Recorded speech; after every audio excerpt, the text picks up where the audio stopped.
Hi everybody, thanks for tuning in today. This is Ingrid Karazinger with the Positive Impact Project. This is Kevin Casey. He's an astrologer, and here's today to talk about his work and give us a little bit of information about what's going on in the astrological world right now. And we're going to learn a little bit about him and his journey. So if you have any questions for him during the feed, you can go ahead and just type those in there and we'll see if we can get you an answer. Otherwise, afterwards, if you're watching this after the live feed, that's fine too. You can send in your questions then, and we'll see what we can do for you. So thank you so much, Kevin, for coming on. Well, thank you very much, Ingrid, for having me on. So this is quite a treat. We're seeing a lot of changes astrologically right now, and we'd love to hear a little bit about what you see as far as the stars go and how that's affecting us. So what can you tell us about right now, how everything is aligned? Okay, yes. One of the big ones that I always look at is Saturn, because Saturn is always going to be teaching us lessons. And Saturn, astrologically, will be in a sign for 2.5 years. And currently, we have one more year. It's almost the exact calendar year. It's up until December 21st. Saturn is in the sign of Sagittarius. So Sagittarius is a sign about fun, it's about optimism, it's about faith. So Saturn's going to be teaching us lessons there in those areas of our lives. So one of the things that's happening here with Saturn and Sagittarius is people are coming up with reasons why they can't have fun. They're coming up with reasons why. Yes, I've got to be at work. I've got to be at work. So their work. I can't take a break. I can't have fun. Sagittarius is foreign travel. So if there's an opportunity to travel, see the world, see different cultures, that's a great thing to do right now.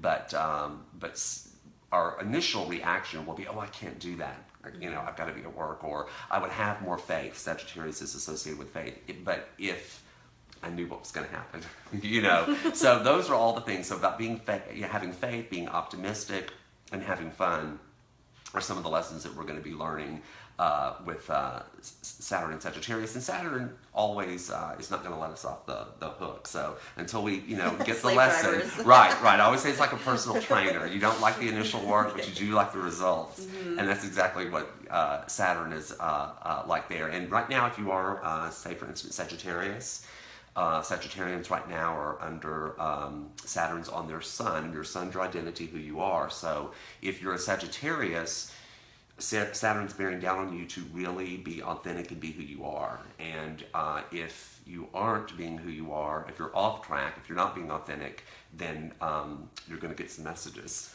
from Saturn to get back on track. So, a lot of times, Ingrid, people will ask me, oh my gosh, is this going to be a good year? Is it going to be a bad year? Well, for instance, if you're Sagittarius, it depends on how much you're going to show up, okay. For your life and really grab a hold of, who you are.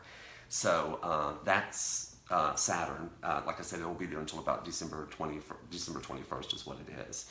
Another one that we have that's going to be until October 10th is Jupiter, which is the planet of good luck and good fortune. It's the one some astrologers call Jupiter the cosmic Santa Claus. It's where you get the cash and prizes here. It's the one we like. Jupiter expands, can bring good luck. And it's in the sign of Libra. And Libra is about relationships. And what's interesting is, I had done a post earlier in the year that we could see people getting into relationships this year. And what's interesting is I'm getting a lot in my readings about people reconnecting with people like from high school, almost like, soulmate, twin flame, type things there. So you see people coming together in relationships. So that's what's going to be good luck for us. So when we do, so anything to do with relationships this year, also art, Libra rules art and creativity. So that will also be good luck for us. So you'll see. So if you're single, this will probably an opportunity to find someone to get into a relationship. Great. And I also have noticed for me that there's been a lot more relationships, not romantic ones, but really reconnecting with old friends and kind of creating new friends. And I feel like maybe that's a big part of it too this year. Oh yes, no, absolutely, absolutely. Because Libra, there's 12 houses in astrology, and Libra rules the 7th house, which is about the other, about relationships. So absolutely, you could see reconnecting with friends, also good business partnerships. Anything to do with partnerships is going to be good this year with Jupiter in Libra. Great.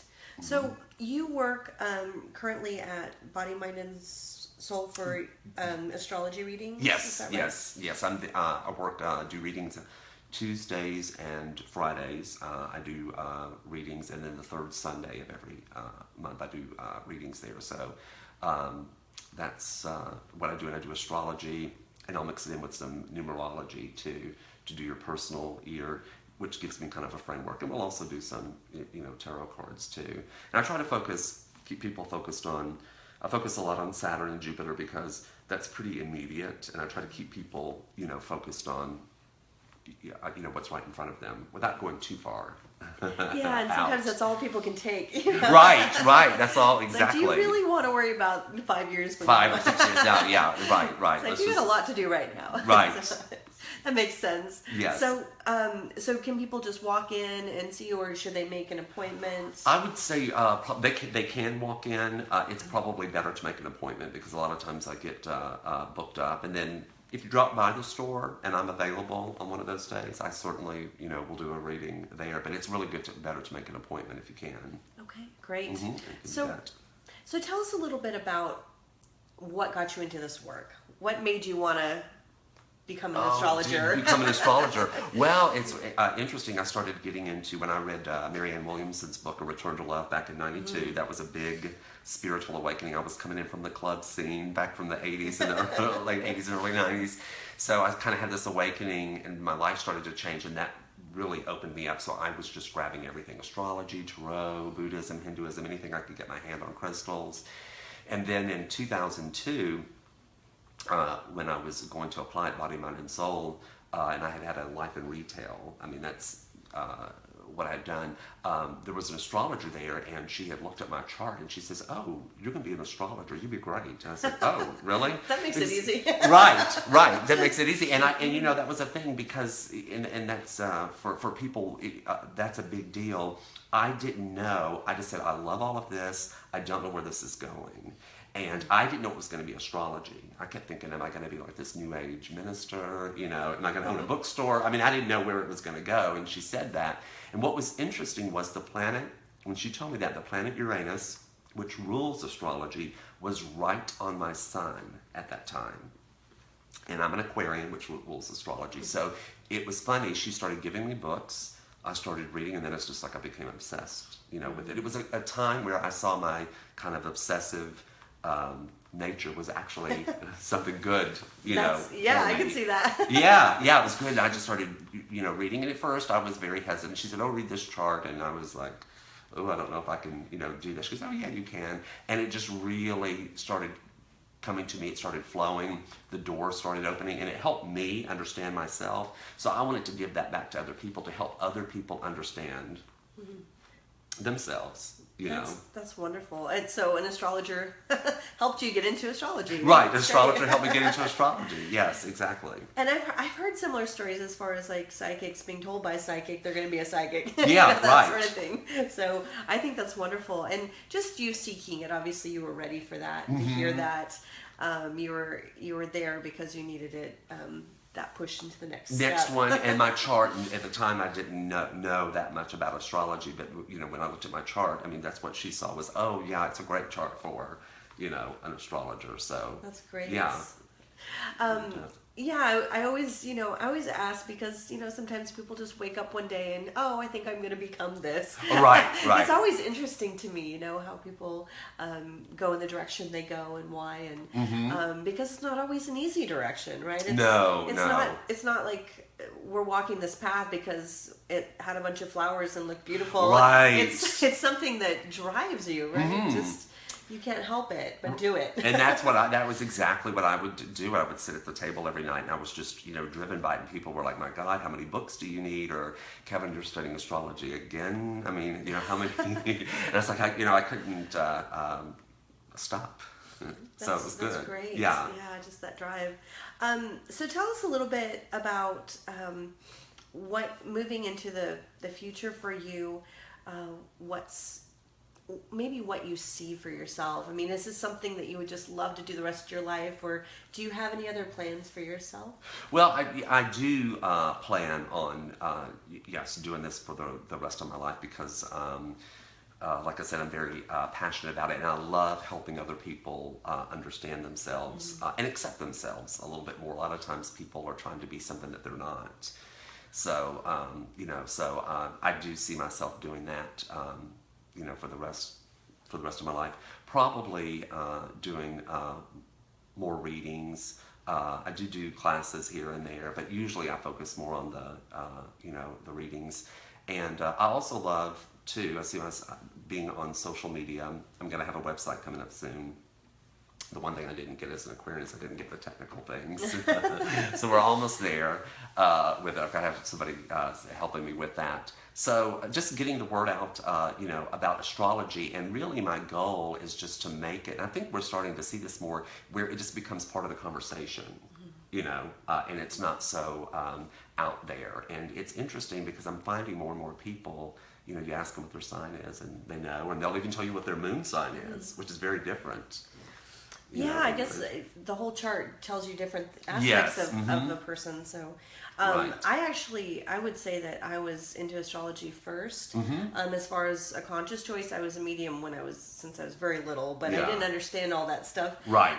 But I did. I think astrology was the first love for me, and I did find it was a great conversational piece too. Yeah. When you meet somebody, you're like, "What's your sign?" And then I would tell them about themselves, and they would get really excited, like, "You're right."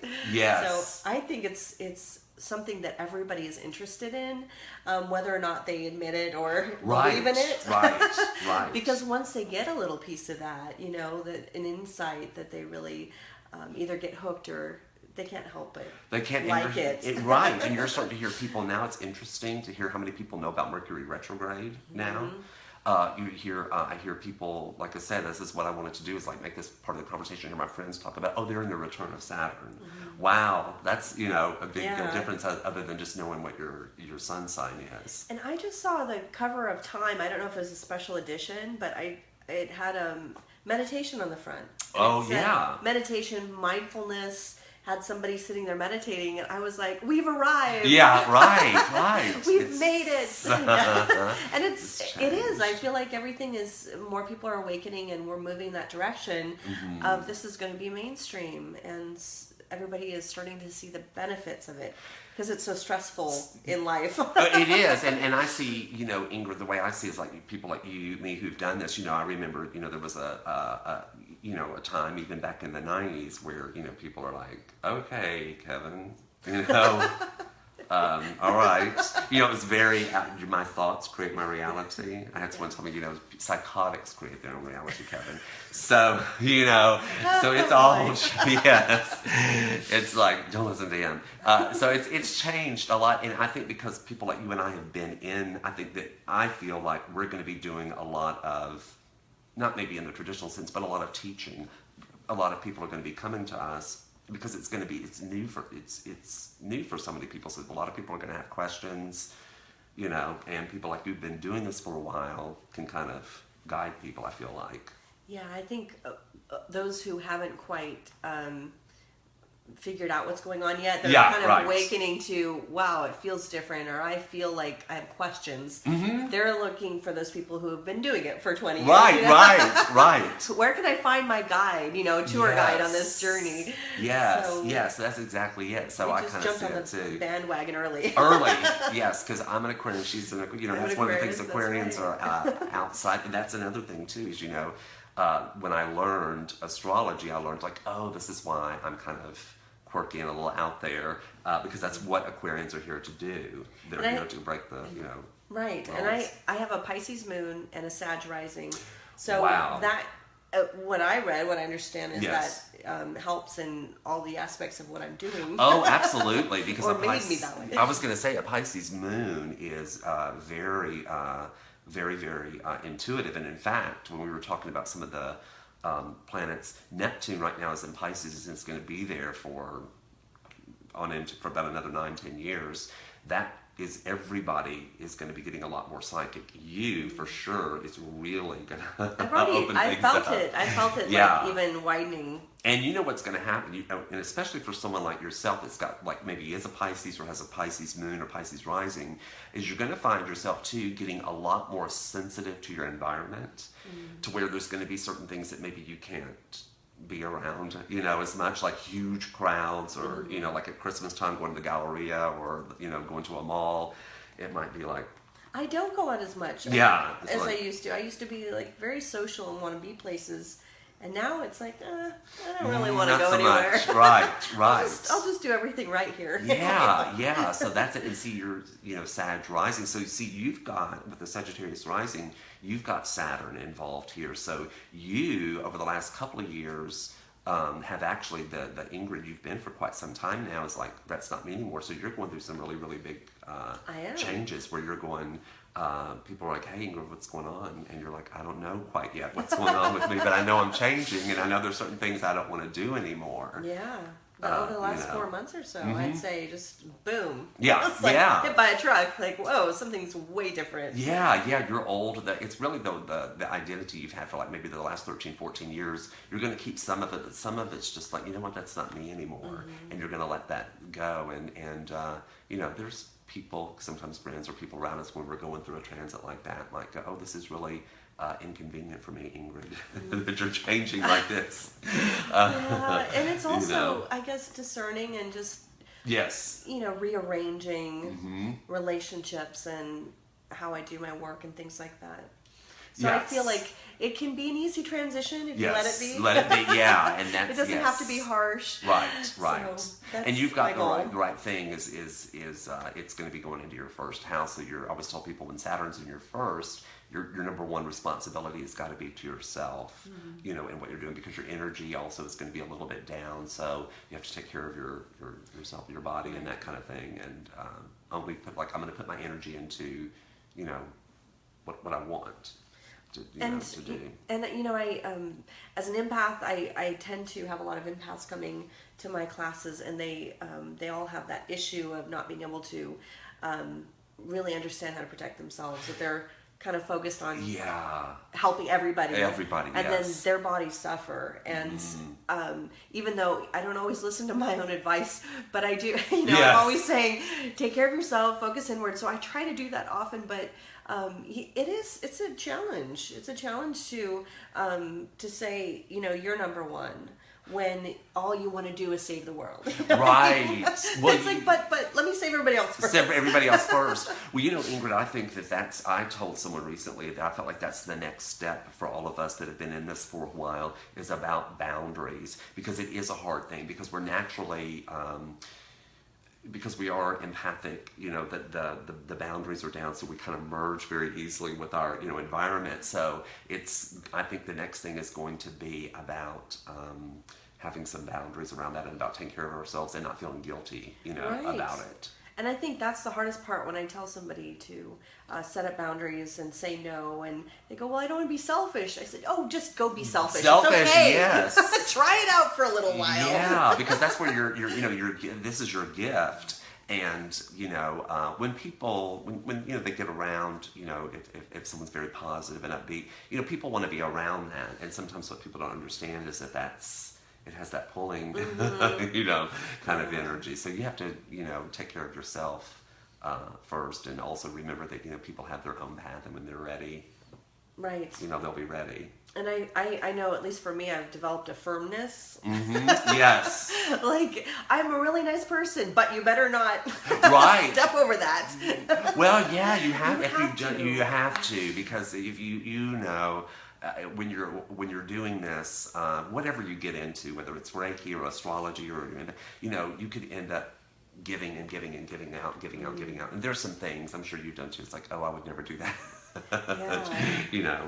And I would say, when I first started Reiki, it's such an important lesson. And I think learning about energy is important. But the first thing that happened when I started working on somebody for the first time, I got a headache. I got super tense, and I was like, heal. Yes. And my teacher's like, what is going on? I was like, I don't know, it just hurts. And she's like, it's because you're trying to heal them. Yeah. That's up to them. Right. That is totally up to them, 100%. Yes. You are just being of support. And man, that has rolled around in my head my whole life. Mm-hmm. That's, you can't save someone else, but you can certainly be there and support them. Yeah. And I feel like that's what people like you and I do, is we're there, we'll give you some insight, Yes. we'll tell you what we see, but it's up to you if you're going to change anything. And I think, Ingrid, that's a really good point. So for people that are, watching this, when, we know that, like, when you're going to get a reading, when you're going to get energy work done, that it's, this is like an assist, helping, but you still have to do the work. And I think that sometimes, and I get it, people will come and they're like, oh, I hope you're going to tell me something good where I don't have to change or do anything differently. Tell me I'm perfect, please. Or like all of a sudden something wonderful is going to happen. And sometimes that does. But what it really does is it sets you a framework of like, this is what you can work on. I mean, that's how I understood it. Or like, when I go to readers, I'm like, okay, so they're giving me this basically a framework, but I still have to do the work. We have choices. Choices, yeah. You still have to do for that. those. Yeah. Free will is actually a really nice thing. And I think it is. And I think that that's what readings are really good for, is it helps, even before I became one, it helped me go, okay, where do I focus my energy, for right. Okay, so this is going to be a year about work or job or about relationship, so that's where I'm going to put my, energy. Right. And then my life goes a lot better because I'm kind of in sync with, what's going on. Well, thank you so much for being on today. Yes, and giving us absolutely. some great insights. Yes. Is there anything else you want to share? Anything that our audience might want to know? You do have a class. I do. I have a class. Sarah Gish and I. This is going to be at the store Body, Mind, and Soul. It's at 7951 Katy Freeway. In Houston. In Houston, Texas. Yes, it's in Houston. So, that's I-10. And on March 11th, we're going to be doing a What's Your Purpose class. There, and so that's on a Saturday at 3 p.m.